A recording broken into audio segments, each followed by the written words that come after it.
ayant coûté 5 milliards de dollars à construire. Le croiseur nucléaire Amiral Nakhimov est la fierté de la marine russe, embarquant suffisamment de puissance de feu pour rayer des villes entières de la carte, ou éliminer tout navire se dressant sur son chemin. Il est censé être l'un des navires militaires les plus redoutables du monde. Le genre d'innovation militaire gigantesque dont le président russe, Vladimir Poutine, aime se vanter. Mais il a été rendu presque totalement inutile par les forces armées ukrainiennes, sans même qu'elles aient eu besoin de tirer un seul coup de feu. Voici donc toute l'histoire de la vie et de la mort effective de l'amiral Nakhimov. L'histoire de l'amiral Nakhimov a commencé avant même que la Russie moderne n'existe. C'est le 17 mai 1983, à l'époque de l'Union soviétique, que ce navire a été mis sur cale, la construction commençant officiellement au chantier naval de la Baltique à Saint-Pétersbourg, alors appelé Leningrad. Il a été lancé quelques années plus tard, le 25 avril 1986, et a été mis en service le 30 décembre 1988. À l'époque, il était connu sous le nom de Kalinin, et il est officiellement entré en service dans la flotte du Nord le 21 avril 1989. Il a été renommé quelques années plus tard, en 1992, en l'honneur du célèbre amiral de la marine, Pavel Stepanovitch Nakhimov, qui a mené la marine impériale russe à une victoire historique lors de la bataille de Sinov, pendant la guerre de Crimée en 1853. Construit pendant la guerre froide, ce croiseur de bataille de classe Kirov possédait d'importantes capacités offensives et défensives, et il est le plus grand navire de guerre de surface construit depuis la Seconde Guerre mondiale, hors porte-avions. Il mesure plus de 823 pieds, soit 251 mètres, avec une largeur de plus de 93 pieds, ou 28,5 mètres, et un tirant d'eau de plus de 33 pieds, soit 10,3 mètres. Et un déplacement maximal de 28 000 tonnes en pleine charge. Il était équipé d'un arsenal impressionnant, décrit par la communauté du renseignement américaine des années 80 comme possédant une gamme d'armes qui en fait l'un des navires de guerre de surface les plus puissamment armés au monde. Ces armes comprenaient 20 missiles anti-navires, P-700 Granit et leurs lanceurs, 12 lanceurs surface-air S-300F avec un total de 96 missiles, ainsi qu'une paire de batteries de missiles surface-air, 4K, 33, OSA-M, avec un total de 40 missiles solaires individuels à bord à tout moment. Le Nakhimov était également équipé d'un canon polyvalent double, AK-130 de 130 mm, d'un ensemble de lanceurs de missiles anti-sous-marins, RBU-6000 et RBU-1000, de 10 tubes lance-torpilles de 533 mm et de 6 systèmes d'armes rapprochées Cortic. Cela le rendait suffisamment puissant pour remplir son objectif principal, contrer les sous-marins de l'OTAN et les groupes aéronavals. Il était également doté d'une plateforme d'atterrissage pour hélicoptères et d'un espace de stockage sous le pont suffisant pour accueillir jusqu'à 3 hélicoptères, Kamov Ka-27. De plus, malgré sa taille énorme, il pouvait dépasser les 30 nœuds, soit 55,5 km/h, grâce à un système de propulsion spécial utilisant à la fois la vapeur et l'énergie nucléaire, avec une paire de turbines à vapeur, reliées à un réacteur nucléaire KN3, ainsi qu'une chaudière alimentée au fioul, pour fournir une puissance supplémentaire lorsque cela était nécessaire. Grâce à ce système, le Nakhimov bénéficiait d'une autonomie pratiquement illimitée lorsqu'il naviguait à basse vitesse, et pouvait atteindre une vitesse maximale de 25 nœuds, soit 46 km/h. En propulsion nucléaire seule. Il pouvait cependant dépasser la barre des 30 nœuds, grâce à l'utilisation d'une chaudière à fioul. En plus de tout cela, le Nakhimov disposait de suffisamment d'espace à bord pour accueillir un équipage de plus de 700 personnes. En résumé, c'était un navire redoutable et une perspective effrayante pour toute force de l'OTAN de le croiser en haute mer. Mais après la fin de la guerre froide en 1991, l'amiral Nakhimov a lentement commencé à perdre de sa pertinence. Les années ont passé, et il y avait de moins en moins de raisons pour la Russie de continuer à exploiter un navire de guerre aussi énorme et coûteux. Ainsi, le Nakhimov a effectué de moins en moins de voyages, culminant avec son dernier voyage du XXe siècle en juillet 1997. En 1999, il a été remorqué à Severodvinsk, initialement pour subir des réparations, qui se sont ensuite transformées en un projet de rénovation vaste et extrêmement coûteux. Pendant plus de 2 décennies, le Nakhimov était resté sur place au chantier naval Sevmash. Petit à petit, Le navire a été remis aux normes modernes, mais le projet n'a pas été sans problème. Il a dépassé le budget et le calendrier prévu. En effet, à de nombreuses reprises, des responsables comme le directeur de Sevmash, Nikolai Kalistratov, ont affirmé que le projet serait bientôt terminé et que le navire reprendrait du service. Mais la rénovation du Nakhimov a finalement pris près d'un quart de siècle au total. Elle a également coûté la somme colossale de 200 milliards de roubles, soit environ 5 milliards de dollars, ce qui en fait l'un des programmes de modernisation militaire d'un seul navire les plus coûteux, jamais enregistrés. Visant à prolonger la durée de vie du navire et à le rendre plus pertinent et viable dans les conditions de combat modernes, la refonte a impliqué plusieurs changements majeurs dans l'arsenal offensif du Nakhimov. Les lanceurs de missiles anti-navires, P-7sense, granit obsolète, par exemple, ont été retirés et démantelés, selon des sources russes, avant d'être remplacés par 80 lanceurs universels, UKSK, 3 S-14, capables de tirer certains des missiles russes les plus puissants de nos jours, comme les Kalibr, les Onyx et les Zircon. Le projet comprenait également l'ajout de nouveaux systèmes radars, améliorant les capacités de connaissance de la situation du navire, ainsi qu'un canon naval AK-100, 92M de 130 mm, d'autres armes de défense rapprochées, canons, roquettes et torpilles anti-sous-marines ont également bénéficié de mises à niveau successives. Et la batterie de défense aérienne du navire a été modernisée, avec le dernier système S-400, remplaçant le S-300 de l'époque de la guerre froide. Ces améliorations ont permis de faire entrer l'amiral Nakhimov dans le XXIe siècle, en lui donnant des capacités d'attaque terrestre à longue portée. Les missiles de croisière Kalibr, par exemple, qui coûtent près d'1 milliard de dollars chacun, peuvent transporter des ogives pesant jusqu'à 1100 livres, soit 500 kg, et atteindre des vitesses de pointe allant jusqu'à Mach 3, soit 3 fois la vitesse du son, ce qui correspond à environ 2300 miles par heure. Avec des conceptions multi-étages, à propergol solide et moteur turboréacteur intégré.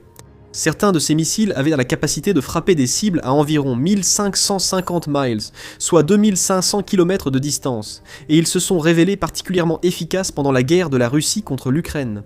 Les forces du Kremlin ont tiré un grand nombre de missiles Kalibr sur des villes et des sites militaires ukrainiens, entraînant de nombreux morts et blessés, ainsi que d'importants dégâts sur les bâtiments, les ports et des infrastructures précieuses. Les missiles P-8sense Onyx eux aussi affichent des spécifications techniques impressionnantes, notamment une portée opérationnelle de 370 miles, soit 600 km. Une vitesse maximale de Mach 2,9 soit 1998 miles par heure. Les Zircon, quant à eux, sont les plus rapides des trois. Appartenant à la catégorie des missiles hypersoniques, ils peuvent atteindre des vitesses de pointe de Mach 9, soit près de 7000 miles par heure, ce qui les rend extrêmement difficiles à intercepter. Et cela garantit que toute force ennemie ciblée par une frappe de Zircon dispose de très peu de temps pour réagir et répondre. Avec une portée opérationnelle effective de plus de 1000 km, soit plus de 620 miles, ces missiles peuvent infliger des dégâts dévastateurs à des cibles proches comme éloignées. Avec ces armements supplémentaires, le croiseur lance-missiles à propulsion nucléaire Nakhimov est plus puissant que jamais, du moins sur le papier. Et en 2025, après plus de 25 ans passés en cale sèche, ce croiseur de bataille colossal a commencé ses essais en mer, avec l'intention de le remettre en service l'année suivante. Cette nouvelle aurait dû et aurait pu susciter des inquiétudes dans les rangs ukrainiens. Car un croiseur aussi grand et puissant pourrait permettre à la Russie de dominer des zones maritimes comme la mer Noire, tout en offrant également au Kremlin une autre plateforme de lancement pour ses frappes de missiles meurtrières contre les villes, villages, bases militaires et sites civils ukrainiens. La Russie, quant à elle, aurait dû se vanter fièrement de son nouveau navire surpuissant, prêt à déchaîner le feu et la destruction sur son ennemi, et à mener la charge vers une victoire écrasante et totale dans une guerre qui a duré bien plus longtemps que quiconque, même Vladimir Poutine, ne l'avait jamais anticipé. Mais ce n'est pas ce qui s'est passé. Au lieu de cela, à huis clos, on pense que les responsables russes remettent en question la décision coûteuse de rénover le Nakhimov dès le départ, tandis que les analystes occidentaux qualifient l'ensemble du projet de gaspillage massif de temps et d'argent. L'Ukraine, quant à elle, a réussi à réécrire les règles de la guerre navale, à un point tel qu'un grand navire comme celui-ci semble plus être un fardeau coûteux et encombrant qu'un atout inestimable. En somme, le nouveau Nakhimov amélioré est loin d'être aussi redoutable qu'il n'y paraît, mais est plutôt un autre rappel coûteux des doctrines obsolètes de la Russie et du déclin de sa puissance militaire. 28 000 tonnes de poids mort, avec peu ou pas de chance de jouer un rôle décisif ou déterminant dans le reste de la guerre contre l'Ukraine. Avant d'entrer dans le vif du sujet, si ce type d'analyse vous intéresse, abonnez-vous à The Military Show. Nous décryptons cela chaque semaine. Sur le papier, l'amiral Nakhimov devrait être l'un des équipements les plus précieux et essentiels de tout l'arsenal russe. Il devrait être en service, en ce moment même, occupant des positions stratégiques en mer Noire, menant des frappes de missiles dévastatrices sur des cibles de grande valeur disséminées à travers le territoire ukrainien. Il devrait inspirer la peur aux forces armées ukrainiennes, tout en servant de rappel constant et inébranlable de la riche histoire militaire de la Russie et de sa force inégalée. Mais il ne fait rien de tout cela. Pourquoi ? Parce que les temps ont changé. Il fut un temps où un croiseur colossal comme celui-ci aurait constitué un avantage militaire extraordinaire, la fierté de presque toutes les marines du monde. Pendant des années, la Russie a parlé de moderniser le Nakhimov et de le réintroduire dans le service militaire. Et pendant des années, cela représentait une perspective effrayante pour les ennemis du pays à travers le monde. Mais ce n'est plus le cas. Un croiseur gigantesque doté de systèmes de lancement vertical modernisés et de dizaines de missiles à bord n'est plus la menace qu'il était autrefois.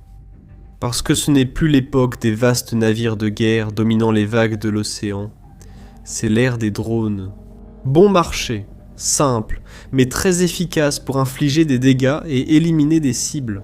Les drones dominent la guerre Russie-Ukraine, l'Ukraine se montrant très efficace pour créer des modèles innovants capables d'opérer dans les airs et sur la mer, afin d'éliminer toutes les cibles sur leur route.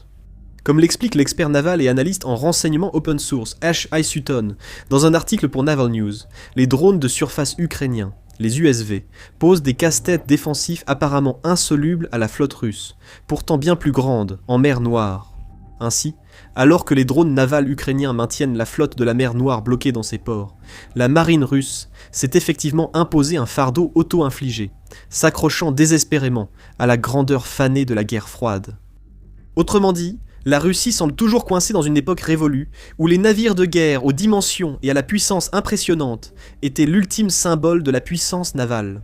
Une époque où les pays du monde rivalisaient pour construire les plus grands navires, équipés des lance-missiles et systèmes de défense aérienne les plus modernes. Mais la vérité, c'est que cette époque est révolue. Aujourd'hui, même les forces militaires les plus grandes et les plus puissantes du monde s'éloignent de la construction de navires de guerre valant des milliards de dollars et consacrent plutôt leur temps et leur énergie aux drones et aux plateformes nécessaires pour les lancer. La Chine, par exemple, travaille sans relâche à élargir sa gamme de plateformes de drones sans équipage en haute mer. Les États-Unis investissent aussi massivement dans une flotte de drones navals pour rivaliser avec leurs ennemis dans ce domaine clé de la guerre moderne. La Russie, quant à elle, a investi des milliards de dollars dans la modernisation d'un navire qui ne semble plus vraiment avoir sa place dans le monde d'aujourd'hui. Comme l'ajoute Sutton, l'avenir de ces grands bâtiments de surface à l'ère de la guerre sans équipage semble de plus en plus incertain. Même avant l'arrivée des drones, le fait de concentrer autant d'argent et de puissance de feu dans une seule coque était déjà contestable. Mais aujourd'hui, cela l'est encore plus. Bien que les drones ne puissent pas actuellement remplir tous les rôles des navires avec équipage, la menace qu'ils représentent et la manière dont ils transforment la guerre navale sont bien réelles. Et l'Ukraine a montré la voie à cet égard, repoussant sans cesse les limites de la guerre par drone tout au long du conflit jusqu'à présent. Il y a eu d'innombrables cas enregistrés d'équipage de drones ukrainiens détruisant des unités navales russes de grande valeur.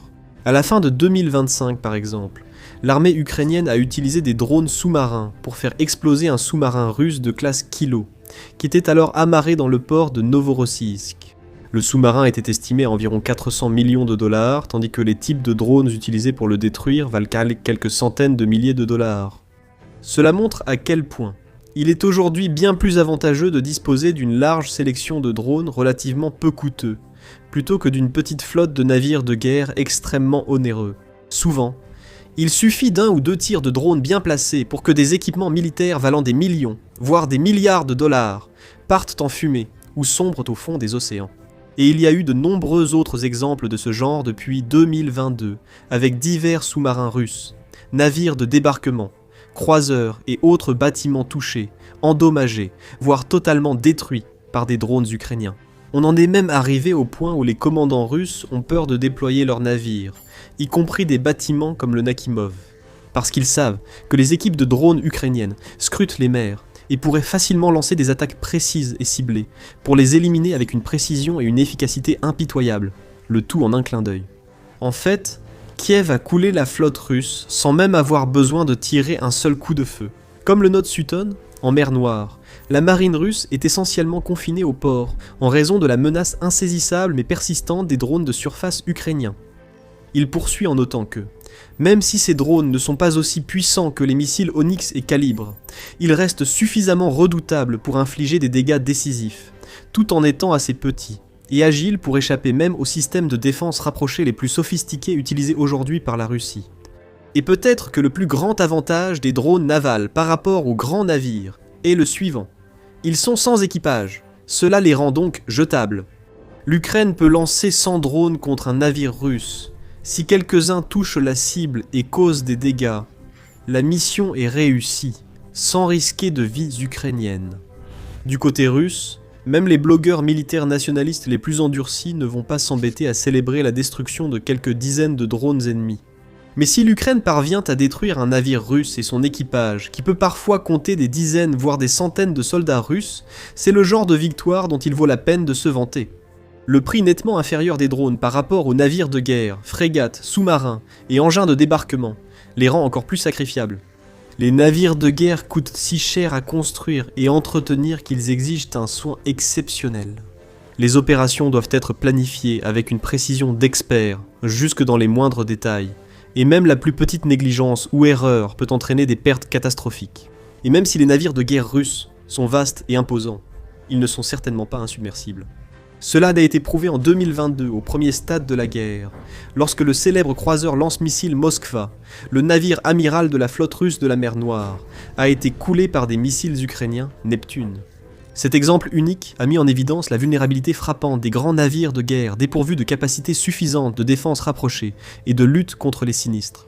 Il n'est pas difficile d'imaginer l'amiral Nakhimov subir un sort similaire s'il devait se retrouver dans des eaux hostiles, ou être la cible d'une attaque de drones ou de missiles ukrainiens bien orchestrés. Comme l'écrit Sutton, les grands navires comme celui-ci peuvent être particulièrement impressionnants en temps de paix. Mais lorsqu'il s'agit de scénarios de combat réels, ils ne sont en réalité pas aussi invulnérables qu'ils en ont l'air. En effet, beaucoup ne sont pas mieux blindés que les plus petits navires dissimulés dans les ports russes de la mer Noire.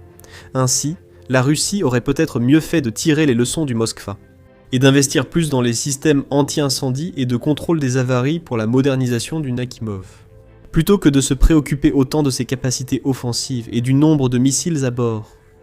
Au lieu de cela, comme dans tant d'autres cas où le pays a gaspillé des sommes exorbitantes dans des catastrophes similaires, la Russie continue de faire preuve d'un entêtement stupéfiant et d'une remarquable résistance à évoluer avec son temps. Elle continue de vivre dans le passé, en suivant des règles que le reste du monde a déjà abandonnées.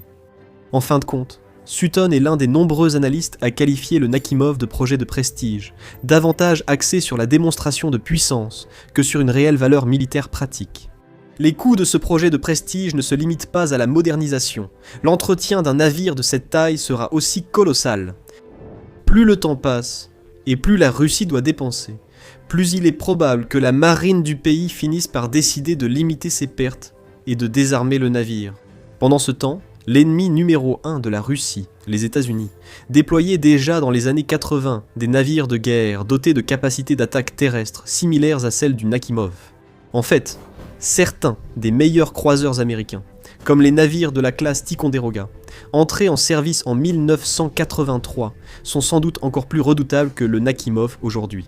Ils peuvent emporter jusqu'à 122 cellules de lancement vertical par exemple, tout en déplaçant moins de 10 000 tonnes. En comparaison, bien qu'il soit beaucoup plus grand, le Nakhimov ne dispose que d'environ 80 cellules. Ainsi, le Nakhimov est non seulement inutile dans la guerre contre l'Ukraine, mais aussi dépassé de plusieurs décennies face au matériel américain de pointe. Au final, comme le char T-14 et Armata de la Russie, qui a également été vanté par Poutine et ses acolytes du Kremlin, mais qualifié de projet de vanité inutile par ses détracteurs, le Nakhimov semble privilégier la forme sur le fond. Encore un autre atout visuellement impressionnant, que la Russie peut exhiber lors des défilés navals, mais qui n'apporte aucune réelle valeur militaire digne de ce nom.